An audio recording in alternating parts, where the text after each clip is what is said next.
Our speaker today is Dr. Douglas Dabrowski, who received his medical education from the University of Toledo College of Medicine in 2011, completed his residency at Metro Health Medical Center in Pediatrics in 2014, and completed his fellowship at the University of Maryland Medical Center in Pediatric Gastroenterology in 2017.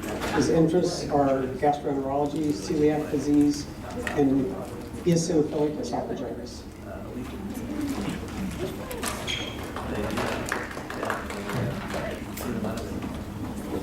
Hopefully you can hear me. Can you hear me back well? Yeah. Good. Thank you for joining me today. Just a quick thank you for the introduction as well. Just a quick little bit more about me. As she said, I've trained mostly further east, but I am actually originally from Wisconsin. I went to high school in Manitowoc and down to Marquette for college. I have a lovely wife. No kids as of yet, but I do like kids in general, or I wouldn't be in this field. And I'm a sucker for Wisconsin sports. So, of course, I do the full gamut of GI things. So, seeing patients in clinic, doing endoscopies, doing some PEGs and some routine liver biopsies as well. And I have plenty of colleagues down in the main campus who do all the advanced procedures, and I refer them as needed. Currently, I am working out of a couple locations down in Milwaukee, as well as a clinic up in Neenah, and out in West Decatur. So I am actually residing in the Fox Valley full time. For patients that come from the area, I'm going to be around all the time as well. I'm also going to be doing some endoscopies up in Green Bay, starting next week. Get some of those kinks worked out. And of course, who do I serve? I serve everyone in Wisconsin, you as well as the children that make up the demographics of anyone who wants to consent to me. So, just real quick, I have no financial disclosures, no conflicts of interest. And with no further ado, celiac disease, what you need to know. So just to clarify, there are some topics that we will not go over in depth today, as they are a much longer conversation, as gluten sensitivity and in-depth discussions of neurological symptoms linked to gluten. I certainly would be able to talk to you a little bit afterwards if you had some interest in those. So what is celiac disease? It is a chronic small intestinal immune-mediated enteropathy precipitated by exposure to dietary gluten in genetically predisposed individuals. And all of those elements of that definition will come into play as I discuss the diagnosis and workup of these patients. So it was first described in 1888 by Samuel E., but not linked with gluten until the 1950s. And indeed, at that time, they really didn't even know what gluten was. So that's the handsome man himself. Look at that mustache, isn't it great? So gluten itself is a protein that's a polymer comprised of glutenins and monomeric gliadins. And gliadins tends to be the more toxic element. However, glutenins can be immunogenic as well. Wheat, rye, and barley all contain gliadins. Oats have a close taxonomic relationship to these other grains. However, it does not show any microscopic or serologic effect on the disease. There are some patients who seem to be sensitive to it, but the studies are still inconclusive whether this is simply because they're getting their oats from somewhere that has contamination, such as a cereal factory that handles both. Rice and corn are okay and are often used as substitutes. So in general, the prevalence when last reported in pediatrics was 1 in 1,000. Women greater than men, but overall it's been underdiagnosed, and we're finding more patients every day that previously would have gone unrecognized. It can vary widely across the world depending on the makeup of their population. It can be up to 1% in some parts, but just for representative, Sweden is 1 in 250 versus Denmark, not that far away, and yet 1 in 4,000. Many new diagnoses are through screening of at-risk symptomatic individuals, and the remainder being people that come in symptomatic. As I said, the incidence seems to be increasing, and we're not necessarily sure why this is occurring. There's a lot of people who think that the cleaner hypothesis may have something to do with it, that kids aren't getting exposed to as many germs, so their body finds something new that would not normally be exterior to the cell to attack instead. But that's still unproven. There is a high concordance rate in monozygotic twins and siblings, and the risk of celiac disease in first-degree relatives of people with celiac disease is up to 10% and 30% if they're HLA identical. Recent evidence does not support any difference between timing of introduction of gluten or breastfeeding or mom breastfeeding with the development of celiac disease. So at this time, we don't have anything to mitigate the risk or that we think increases the risk. Genetics is quite important. So you'll want to remember HLA DQ2 and DQ8. This is the locus of celiac disease on chromosome 6. And both of these are at least one of these is necessary to have celiac disease. However, it is not sufficient. It's further made a bit more murky by the fact that HLA DQ2 can be found in up to 20 to 40% of healthy controls, and HLA DQ8 can also be found in, I've seen actually up to 10% of the population, either heterozygotes or homozygotes prior to these. And people can have these genes and never develop celiac disease.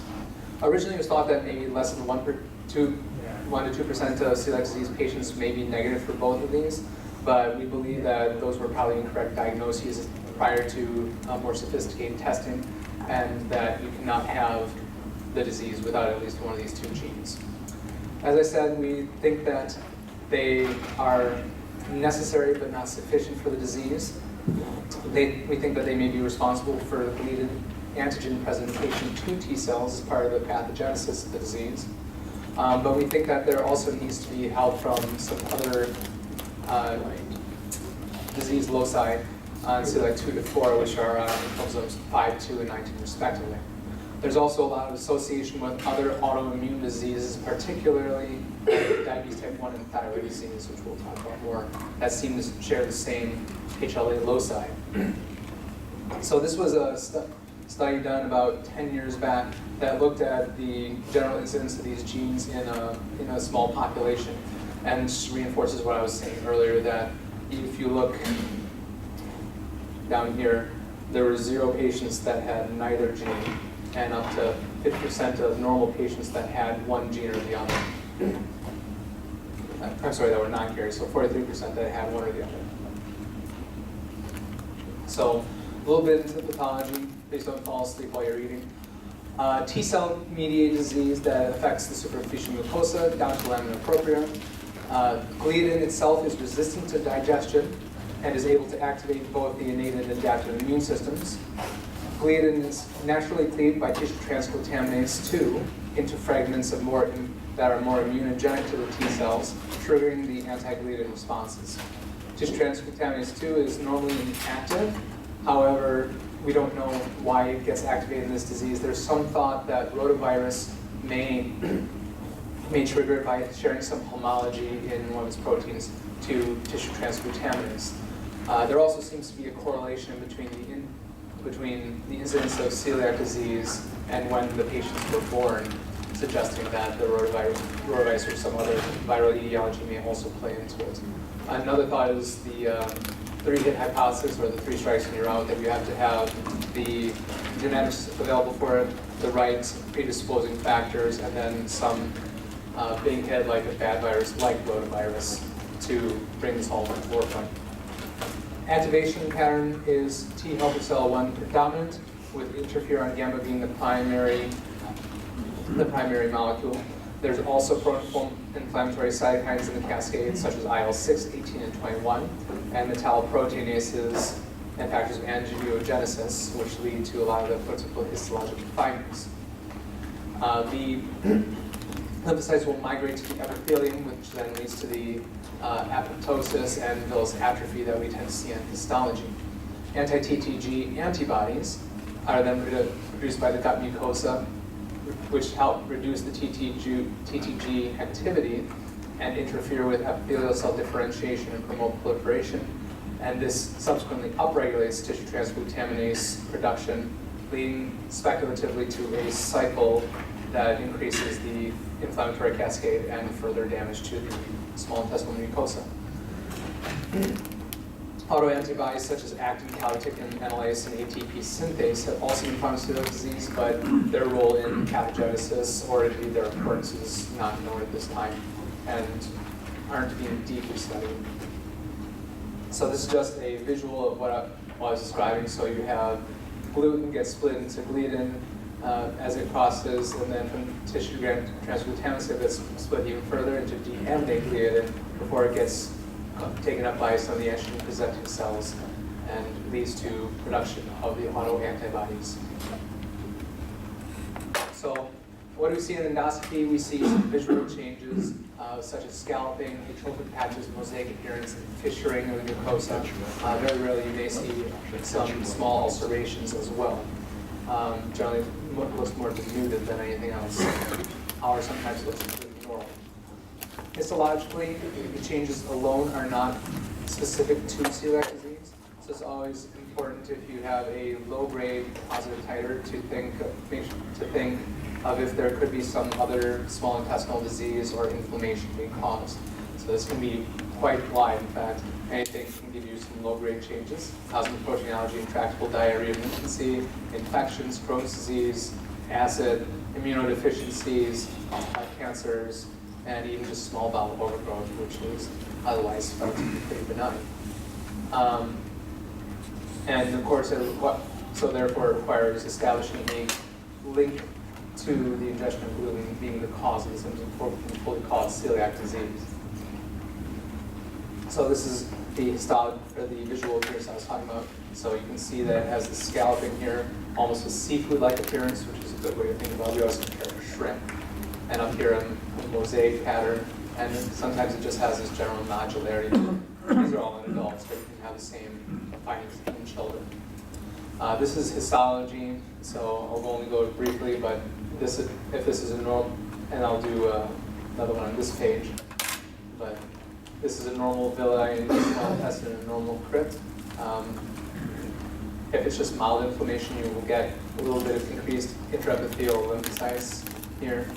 Then in the second level, you tend to get branching of the crypts and hyperproliferation of the crypt cells. And then finally you get villus atrophy. This is called the Marsh staging system. And by the time you get to the 3, the sensitivity for celiac disease goes up significantly. And this is all the same things, but with actual histological slides, so I'll spare you. Presentation can be variable across different age groups and can even be silent in any age group. In toddlers, it's most common to see failure to thrive, chronic diarrhea, they may even describe some steatorrhea, vomiting, belly pain, anorexia, refusal to eat, or irritability. Failure to thrive is truly the most common. Classical symptoms are vomiting, GERD-like symptoms, diarrhea, constipation, sometimes just erratic bowel movements, bloating, and steatorrhea. Of course, those are more common when you get to the teenage years, and they can express some of these symptoms much better. Older children may present solely with extraintestinal manifestations as the only presenting symptom. And we think that the extraintestinal manifestations are primarily due to circulating autoantibodies depositing in tissues elsewhere in the body, as well as to some from the primary malnutrition of celiac disease. So this lovely rash is dermatitis herpetiformis. You can see it can be fairly variable. It can have a vesicular appearance or just be a generic maculopapular rash in appearance. It tends to be painful, bilateral, and does not resolve easily on the gluten-free diet, requiring dapsone treatment on top of the gluten-free diet to get into remission.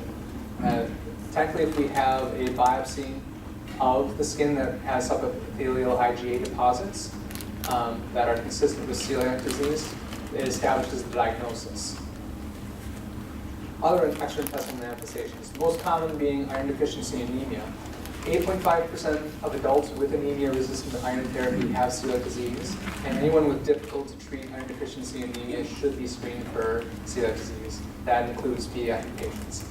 Elevated transaminases, it's responsible for 9% of cryptogenic transaminitis. It's something that we screen when you send it to us for elevated liver enzymes. Short stature, up to 10% of patients with short stature will have celiac disease. Vitamin deficiencies, from the malabsorption. Vitamin D, B12, B6, and zinc are the most common. And it's important to note that you may not actually see the microcytosis from the iron deficiency anemia or macrocytosis, as they may cancel out, or it may be much milder than you expect given the findings. Dermatitous herpetiformis, as we discussed, osteopenia, partly from the vitamin D deficiency, but also in addition to that, they have poor absorption of some of their micronutrients, their calcium as well. There is a higher chance of reversing bone loss if they get on, the sooner they got on the gluten-free diet, and much better, generally across the board for all symptoms, is better for pediatric patients than it is for the adults. Arthritis and arthralgias, and then headaches. These are the most common of the gastrointestinal manifestations. However, not the only. It has been tied to epilepsy, atherosclerosis, recurrent ulcerations of the mouth, fatigue, infertility and sexuality problems, including problems getting pregnant, hyposplenism, enamel hyperplasia, and even alopecia. And there's case reports of much more varied things as well. So it's a disease that also shares a lot of associations with other things. Celiac disease patients have higher childhood rates of learning disorders, ADHD, developmental delays, and psychiatric illness. We still don't have a good reason for why this occurs necessarily. We also know that it's not necessarily responsive to the gluten-free diet. Kids that have had these symptoms for a long time may have these changes and have them be irreversible. Now, we don't know what the natural history is, since it's a fairly rare side effect. So we also don't know if earlier gluten-free diet would have a more noticeable impact, and there has not been able to be a good study to figure that out. Some associated diseases, basically anything that's autoimmune, particularly autoimmune thyroid disease and diabetes type 1. It can also be found in autoimmune hepatitis, which is something that I see in my practice occasionally. 10% of patients with type 1 diabetes have celiac disease, and celiac disease patients will have 2.4 times the population risk of diabetes type 1. Similarly, 7% of patients with autoimmune thyroid disease have celiac disease, and vice versa, 4 times the risk of the population. For these reasons, we're always screening celiac disease patients for these, and any patients with these diseases should be routinely screened for celiac disease, even if tested negative in the past. And again, why? We think that they share the HLA haplotypes and similar gene loci. We don't know why one triggers the other, but we also have seen that increased exposure to gluten or longer exposure to gluten before getting a gluten-free diet, these patients seem to develop their other autoimmune diseases at a higher rate. It's also worth pointing out that kids with Down syndrome, Turner syndrome, Williams syndrome, and IgA deficiency all have increased incidence of celiac disease. So when we talk about diagnosis, the main thing that pops in everyone's minds is the autoantibodies. So these autoantibodies are, in general, ELISAs, and they are highly specific and sensitive for celiac disease, especially at the cutoffs that have been established by most labs. I have, just to point out, we have numbers in the parentheses that are for adults, and reverse that. The regular numbers are for adults, and these numbers in parentheses are for kids. So you can see that the one that has a significant difference is the deaminated IgA, and I'll talk about that in just a bit. So anti-TTG IgA, again, tissue transglutaminase, for those just walking in, is the first line screen for most patients, and endomysial antibodies, which is EMA, can be used for equivocal results, or particularly patients with autoimmune diseases. It seems to have a higher sensitivity and specificity in those populations. Anti-endomysial antibodies are against monkey esophagus and human umbilical cord, and are run this way in the labs. It reacts to tissue transglutaminase and is highly specific marker of mucosal damage in untreated patients. However, it's a very operator-dependent lab, which is another reason that we don't use it primarily. If the lab is less experienced, it may be read incorrectly as negative or false positives. Positive tissue transglutaminase, IgA or EMA, with negative biopsies is still a risk for future development of celiac disease. I generally continue to follow these patients in a GI practice, but we call it potential celiac disease in these cases. And a large amount of them will go on to have it. IgA deficiency should be ruled out concurrently, so anytime you're getting autoantibodies, please, please, please get a total IgA level, because if the total IgA level is deficient, then the other tests will not be sensitive or specific. If you don't have enough IgA in general, you will not have enough IgA to have a lab normal value of the other ones. If the patient is known to be IgA deficient and anti-TTG, and this should actually be anti-deaminated gliadin peptide IgG levels are recommended. It's worth noting that a lot of patients that have celiac disease are IgA deficient and vice versa as well, just like with thyroid and diabetes type 1. Deaminated gliadin peptide antibodies are more specific in children less than 4 years old, and indeed we do use these to ensure that they do not have celiac disease. If I have these antibodies presenting in an older child, I'm much less, with a normal TTG IgA, I'm much less likely to scope than in someone who's under 4 years old and has positive DGP, IgA, and IgG. As all these antibodies are produced in the gut mucosa, negative results may still miss mild disease that has not gotten up to a good burn and crossed over into regular circulation. 2 to 3% of celiac disease patients, in fact, have serologies that are low, negative, or may fluctuate.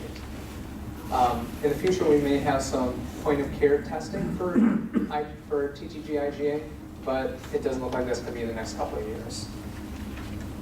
Just to reinforce how good these are in general, positive likelihood ratios for EMA and TTG IgA both in excess of 20, and negative predictive values also pretty good. So, other things I would do for diagnosis. Of course, endoscopy is the gold standard to confirm the diagnosis. There is the European Society of Gastroenterology, who says that in areas where they have hard access to endoscopy, that we may treat them if they simply have TTG IgA over 100, but our recommendation is still, if you can get into somewhere that does endoscopy, to get the diagnosis confirmed. It also helps us to stage the disease and to anticipate the turnaround time. Diagnosis requires the histological evidence and clinical remission on gluten-free diet. So in general, in my practice, I will do biopsies in 6 to 12 months once the numbers have normalized to make sure that there's mucosal healing, because as we said before in some adult studies, you can have normalization of your numbers and not necessarily full mucosal healing. Otherwise, we will only repeat the EGD when symptoms relapse or serologies are increasing. It's also important to consider screening at-risk individuals, especially those who are first-degree relatives or have other autoimmune diseases, or the kids who have something like Down's, Turner's, or these genetic syndromes that are high risk. HLA typing. So this is something that thankfully I don't see a lot of pediatricians ordering. This would be the test to look for HLA DQ2 and DQ8. It has a very, very strong negative predictive value because, as I said, if you don't have either of these genes, you cannot have celiac disease. However, since such a large portion of the population has at least one of these genes, it has a very, very poor positive predictive value.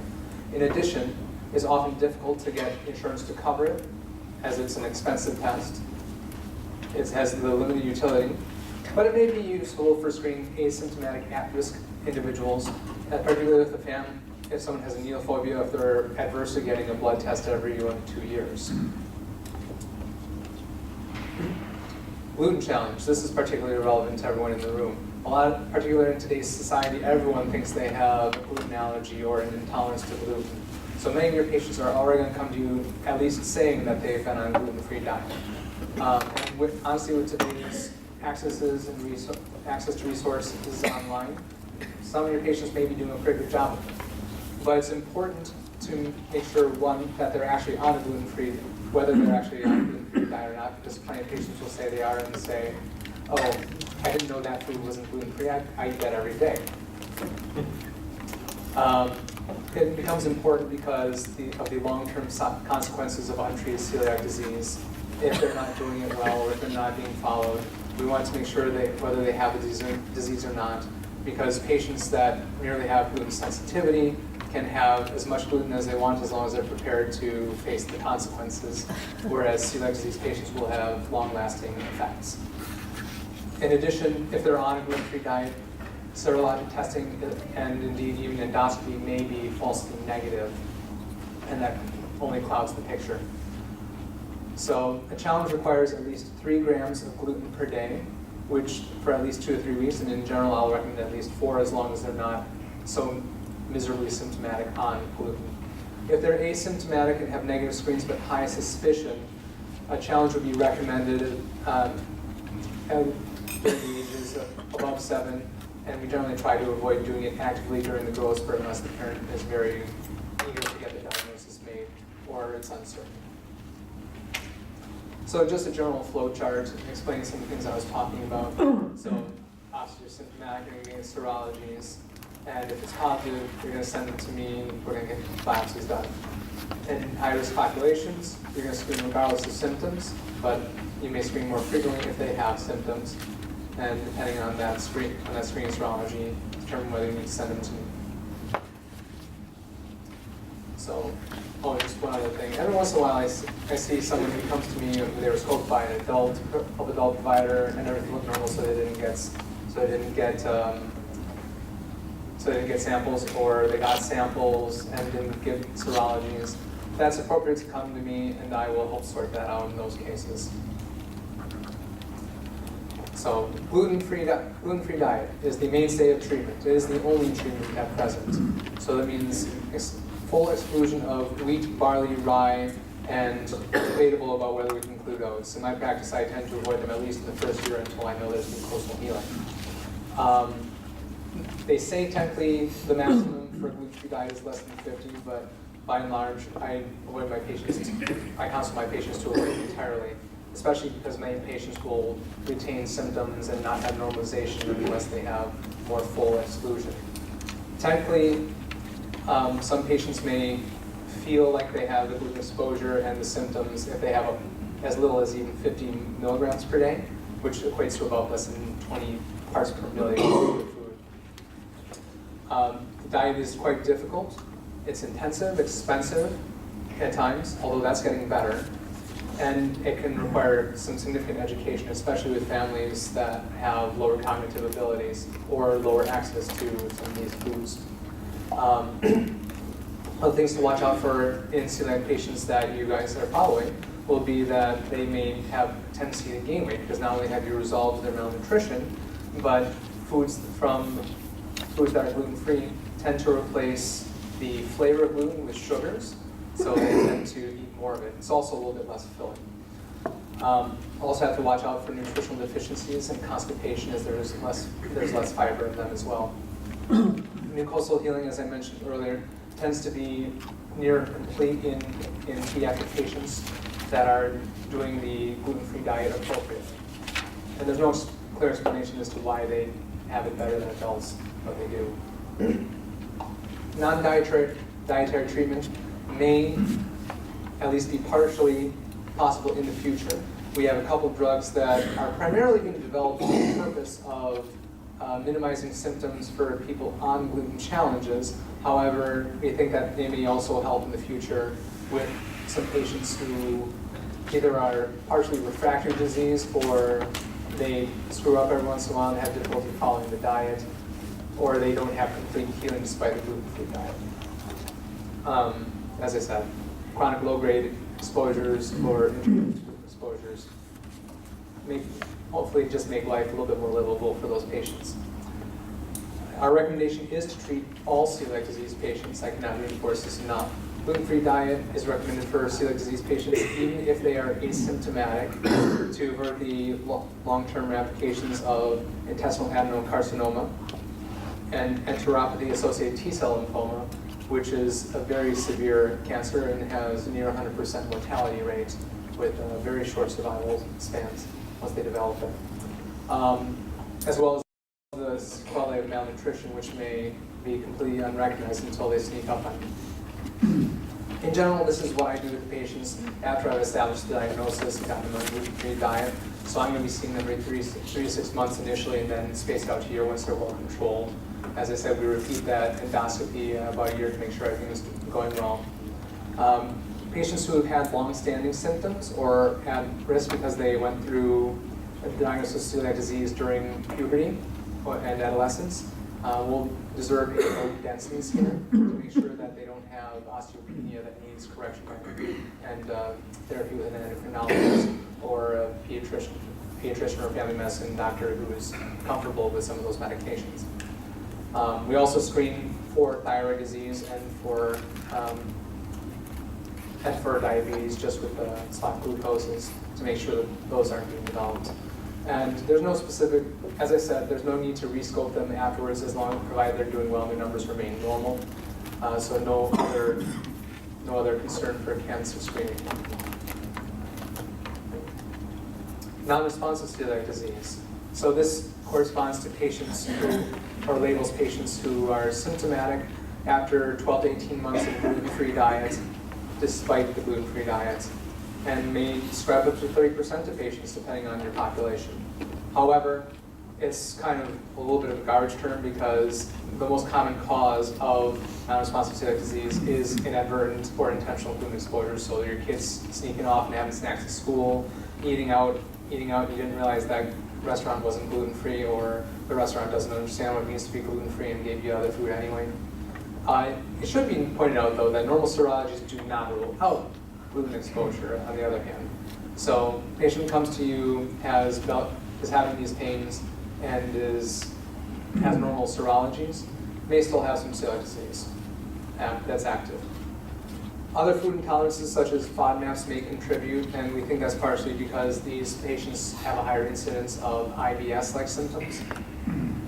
And GI and nutrition reevaluation is the most important aspect of these patients. So just getting them in, evaluated by dietitians to make absolutely sure that there is nowhere that they're having a gluten exposure. The prognosis. Increased malignancy risks for even outside the GI tract. However, 5 years on a gluten-free diet in the pediatric population normalizes their risk of these cancers.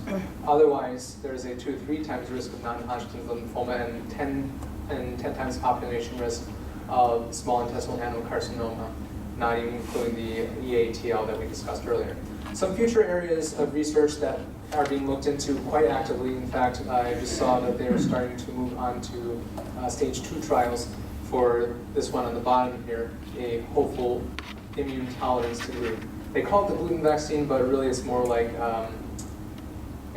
allergy shots, and that you'd have to have continuous exposure. The hope is that they're basically drawing the inflammation away from the gut by overwhelming the system. They're also looking into some of those pharmacological targets, as well as something that would be along the lines of like lactase to help digest the proteins more thoroughly so that it really doesn't affect the mucosa. And non-immunogenic strains of wheat to try and improve these people's diets. Some takeaways from my lecture today. So have a high suspicion for celiac disease in autoimmune patients, Downs, and primary relatives of those with celiac disease, and anyone with short stature failure to thrive. First degree relatives can be screened starting at 3 years and at least 1 year after the start, and a minimum of 1 year after first gluten exposure. There's no real reason to test any infants for celiac disease. Early outcome and referrals improve health outcomes in these patients. Screen patients 1 to 3 years old with the TTG, IgA, and IgG, and deaminase gliadin, IgA and IgG, and total IgA, if you're going to screen them. So that would be your primary relatives who need screening or have symptoms. Screen patients greater than 4 years old, just with the TTG, IgA, and total IgA. An EMA can be added as an initial screen in the patients with known autoimmune disease. Some references there, and my nephews and nieces. Thank you for coming today. I'll take any questions.